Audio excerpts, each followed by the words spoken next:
aula da unidade 3, ainda falando sobre a parte superior do modelo, né? Chegamos ao nosso último elemento, que é a mobilidade urbana. Tá? A mobilidade urbana, a discussão sobre esse tema, como a gente coloca aqui no título, né, da aula, é um tema bem atual, bem recente, que se discute a respeito das dificuldades que as cidades possuem, né, no deslocamento das pessoas. Porque se a gente parar para pensar, a grande maioria das cidades elas surgiram numa época, algumas cidades com mais até de 100 anos, numa época em que não existiam veículos, não existiam carros, não existiam caminhões, não existiam motos, né? Então elas surgiram numa época anterior. E aí toda a urbanização da cidade não foi preparada para esse grande fluxo de veículos, né? Até a década de 1980, isso talvez não fosse tão desesperador, porque não havia tantos veículos circulando, né?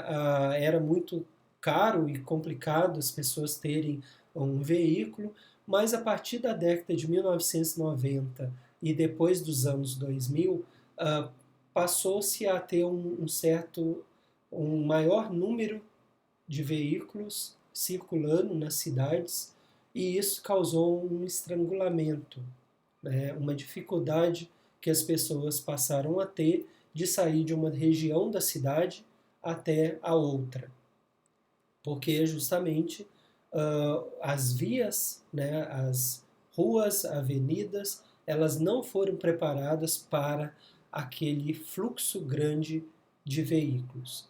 Isso causa uma dificuldade muito grande, principalmente nas grandes cidades do mundo inteiro, e cada vez mais se pensa em formas e alternativas de promover uma melhor mobilidade das pessoas. Então aí vão surgir alternativas para facilitar esse fluxo das pessoas, o uso mais intensivo de transporte público em detrimento ao transporte individual, mas como a gente sempre está falando aqui nos nossos vídeos, né, isso vai muito do aspecto cultural daquela região, daquela cidade, daquele país. Então, alguns países com a sua característica cultural, né, que a gente sabe que é a parte inferior do nosso modelo, uh, esses países vão conseguir destravar um pouco mais fácil essa questão da mobilidade urbana e criar, por exemplo, corredores de ônibus, metrôs, VLT, que é tipo um bonde de superfície, e facilitarão esse processo, será mais tranquilo. Outras cidades, outros países, né, devido à sua cultura mais diferente, esses países terão mais dificuldade de fazer essa transição, e aí cada vez mais vai se tornar complicado o processo. A gente vê, basta vocês procurarem aí na internet, vocês vão ver algumas iniciativas que tem no mundo inteiro, inclusive no Brasil, de, por exemplo, em feriados, aos domingos, fechar determinadas avenidas principais das cidades para promover o não uso dos veículos motorizados, né? Então, aí tu vai ter o fechamento de uma grande avenida para que as pessoas façam caminhadas, para que corram, para que façam esportes, né? Então, isso é algo que tem sido pensado não apenas para as questões do fluxo de pessoas nas cidades, mas pensando no bem-estar delas, né? Na melhor qualidade de vida. Então, a mobilidade urbana é um tema super importante para que a gente discuta dentro desse grande tema que é o consumo consciente. Então, vamos lá. Um dos assuntos, então, mais discutidos atualmente em relação ao consumo consciente é a mobilidade urbana. E alguém pode estar se perguntando, né? Mas como assim consumo consciente?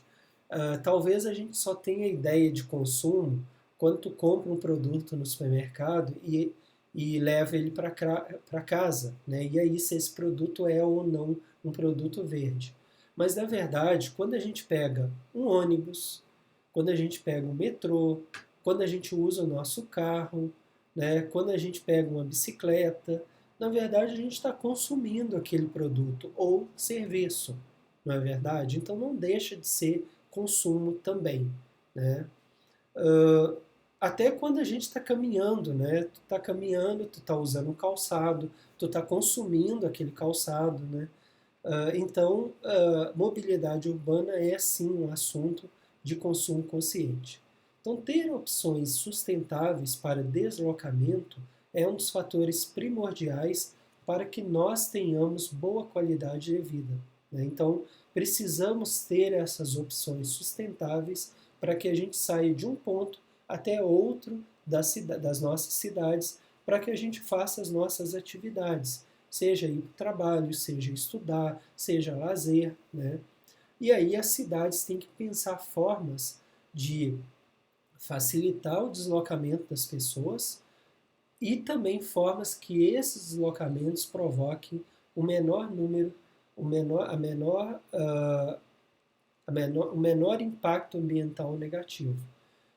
Não sei se vocês se lembram, mas em algumas aulas anteriores a gente falou sobre o consumo colaborativo, né? Então, opções, por exemplo, de utilizar aplicativos. Então, ao invés de tu ter um carro, tu passa a utilizar um aplicativo que é como se fosse uma carona paga, correto? Tem aquela opção também do car sharing, né? Que tu vai numa empresa e tu vai alugar um carro. Então, ao invés de tu comprar o carro, tu aluga o carro, utiliza durante um dia, dois, alguns dias e devolve, né? Então, uh, melhor do que tu ter um carro, né? Então, existem várias opções aí, depende dos gostos, preferências, depende do bolso da pessoa, mas o mais importante é que a nossa sociedade tem criado alternativas para promover essas opções sustentáveis para deslocamento, né? E aí, também que esses impactos ambientais negativos sejam menores e que o fluxo de veículos nas nossas vias também procure ser menor. Então já foi visto que as discussões sobre consumo consciente são recentes, a gente sabe que é algo falado de pouco tempo para cá, né? Então os vários tipos de mobilidade, o transporte individual, né, simbolizado pelo carro, o transporte coletivo, simbolizado pelos ônibus, pelo metrô, pelo VLT, o transporte também, né, um dos transportes mais sustentáveis e que também traz é um exercício físico, né, o uso da bicicleta e considerações a respeito do transporte realizado, do deslocamento feito a pé, né? Então, situações de preocupação com sinalização das vias, com faixa de pedestres, para garantir a segurança de todos, motoristas e pedestres. Então, também os estudos e estratégias sobre mobilidade urbana são temas novos que demandam testes de viabilidade. Então, tu tem que fazer vários testes para ver se aquilo é ou não viável, se tem que ser mudado ou não, e o bom senso de governantes e cidadãos, né? Todos nós devemos fazer parte dessas discussões, apresentar soluções e também seguirmos o que for decidido. Além disso, em alguma medida, pode ser necessário uma certa dose de ousadia ao se quebrar paradigma na maior parte das cidades. Isso tem sido feito em alguns locais do mundo, né? Também no Brasil. Geralmente pode ocasionar uma certa resistência. Por exemplo, uma faixa, uma grande avenida na qual todas as faixas eram para veículos individuais. Daí tu começa a tirar uma parte da via porque aquilo ali vai ser a faixa exclusiva de ônibus, que é um transporte coletivo. O setor da sociedade que está envolvido com o transporte individual, pode acontecer dele reclamar dessa medida de se criar uma via exclusiva para transporte coletivo.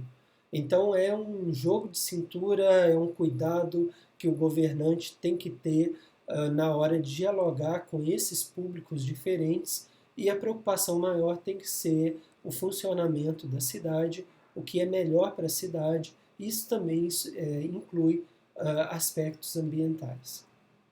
Então, a maior parte das cidades, como a gente tinha falado, né, no início dessa nossa aula, ela não foi preparada para uma época moderna composta de milhares de veículos e uma população que cada vez mais cresce. Além disso, em grandes metrópoles, a gente ainda tem a situação de que as pessoas vão cada vez mais morando na periferia e elas precisam trabalhar, em alguns casos, mais na região central. Então, cada vez mais elas estão mais longe e demandam mais tempo para chegar até o trabalho ou até o local de estudo. Então, é um grande desafio, né? A população crescendo, a quantidade de veículos crescendo nas cidades, ocasionando uma grande poluição. Como a gente falou antes, esses combustíveis fósseis são um dos grandes responsáveis do aquecimento global, que gera diversas consequências no nosso planeta. Então, o espaço reduzido nas vias das cidades, agora ocupado por muito mais pessoas e veículos em comparação com a época do seu surgimento. Né? Então, faça um exercício imaginando a tua cidade hoje, o fluxo de veículos e como era, por exemplo, há 20, 30, 40 anos atrás. Claro que isso vai depender da idade de cada um que está assistindo aí, mas também é possível obter algumas dessas informações a respeito de como eram essas cidades por meio de outras fontes, por exemplo, na internet. E algumas fotos antigas que eu acho muito interessante da gente ver aquelas fotos, né, da década de 1910, 1920, 1930, as pessoas com costumes diferentes, né, veículos diferentes, vestuário diferente, e a gente vê que era um mundo muito que não tem nada a ver com o que presenciamos hoje. Mas a gente não precisa voltar muito longe.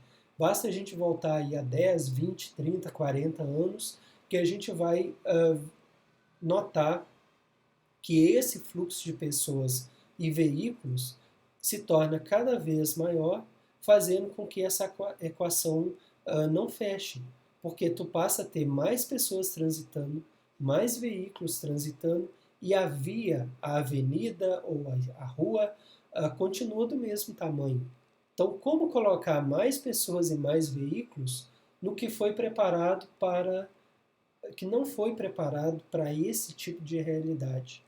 Né? Então, voltemos a 100 anos atrás, aqueles 2, 3 Calhambeques, né, Ford T, na época, que rodavam naquelas estradas, né, naquelas ruas, avenidas, muitas vezes sem asfalto, né, as pessoas caminhando. Então, a cidade foi aquela. Né?